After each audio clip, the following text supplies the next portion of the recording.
Un petit peu l'interview que l'on n'attendait plus. Emmanuel Macron, qui avait renoncé à s'exprimer le 14 juillet, le fera tout à l'heure, dans moins d'une heure maintenant, dans les journaux de 13h de TF1 et France 2 depuis Nouméa. Alors à quoi doit-on s'attendre? Jean-Christophe Gallien, politologue et conseiller en communication, est mon invité. Bonjour Jean-Christophe, bonjour, ravi de vous accueillir dans les débats de l'été en direct sur Sud Radio.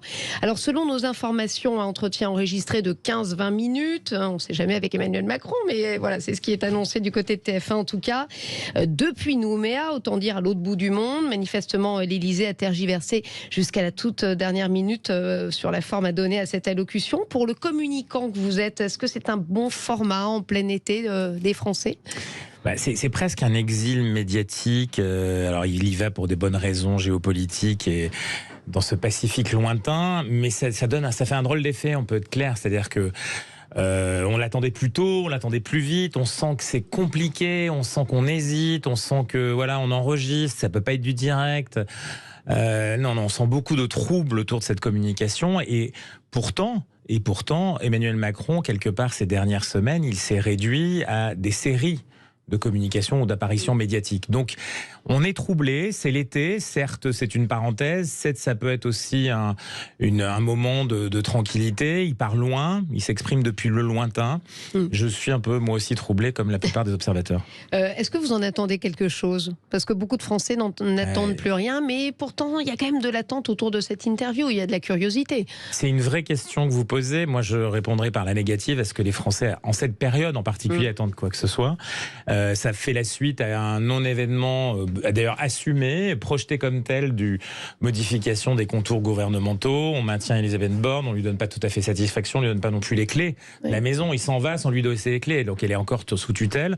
On est dans un contexte qui est, très compliqué. Je pense que les Français, dans ce moment-là, ils attendent, une ligne peut-être, quelque chose qui les projette vers la suite. Mais comme on est déjà au bout de 100 jours, que ces 100 jours sortaient de nulle part, qu'on est déjà au bout d'un an de mandat, et qu'en même temps, si on interrogeait ces mêmes Français aujourd'hui sur est-ce que c'est la fin du mandat d'Emmanuel Macron, ils répondraient peut-être positivement parce qu'ils ont le sentiment que ça fait tellement longtemps qu'il ne peut plus rien se passer. Il y a une forme d'usure du pouvoir. Un an après sa réélection, on se demande comment il va pouvoir encore surprendre. Vous voyez, c'est ce que fait Monsieur Musk, il change, il rebrand son Twitter, il le fait à son image.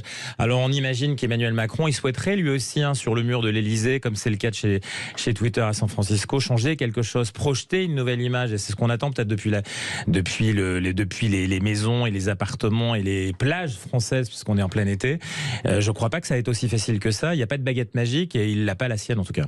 Il y a le sentiment, en tout cas chez plusieurs opposants, on les entend ici ou là, notamment sur les antennes de Sud Radio, de décalage entre cette situation d'urgence et la demande de réponse et ce temps de réflexion souvent imposé par Emmanuel Macron. Mais il en faut quand même du temps pour prendre les bonnes réformes.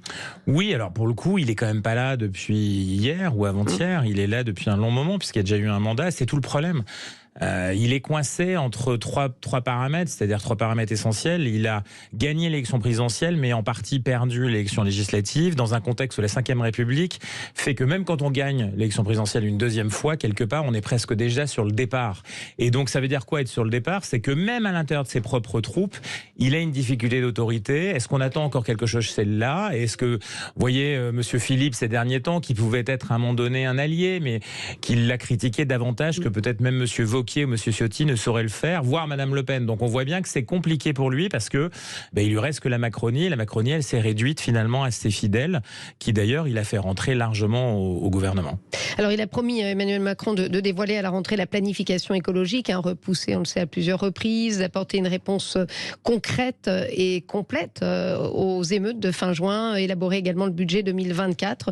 Est-ce qu'on est certain que c'est ce qu'attendent les Français aujourd'hui qui sont, on le répète, quand même préoccupés par leur pouvoir d'achat avant tout. Mais le réel, c'est ça. Le réel, c'est pas les fins de mois, c'est les milieux de mois. Le réel, c'est quand même aussi les émeutes de ces derniers temps. C'est voir le réel. Avec des gens, on ne sait pas combien de personnes étaient dans la rue. M. Darmanin nous a rien dit. D'ailleurs, M. Darmanin qui fait la tête, lui, parce que vous voyez, c'est tout un contexte. On est dans une mauvaise mécanique. C'est-à-dire qu'on vient de sortir du Tour de France, vous voyez, les coureurs montent vers les sommets, et lui, dans la chute, est-ce qu'il va réussir à amortir cette descente aujourd'hui? C'est une vraie difficulté. L'été, je pense, c'est ce qu'ils attendent. Gagner du temps sur l'été, gagner du temps jusqu'au 23 août. On nous promet un Conseil des ministres de rentrée physique. Je ne crois pas que ça soit suffisant. Je pense qu'il y aura une rentrée compliquée. Et puis, vous savez, on arrive en 2024 après aux élections européennes, ça sera le vrai moment politique pour le coup où chacun va se compter. Ça va être difficile pour lui d'inventer des alliances, d'inventer un nouveau mode narratif. On sent qu'il y a au sein même, vous voyez ce que je veux dire, au cœur de l'Élysée, c'est même pas au gouvernement, quelque chose qui est en manque, quelque chose qui est un peu tétanisé.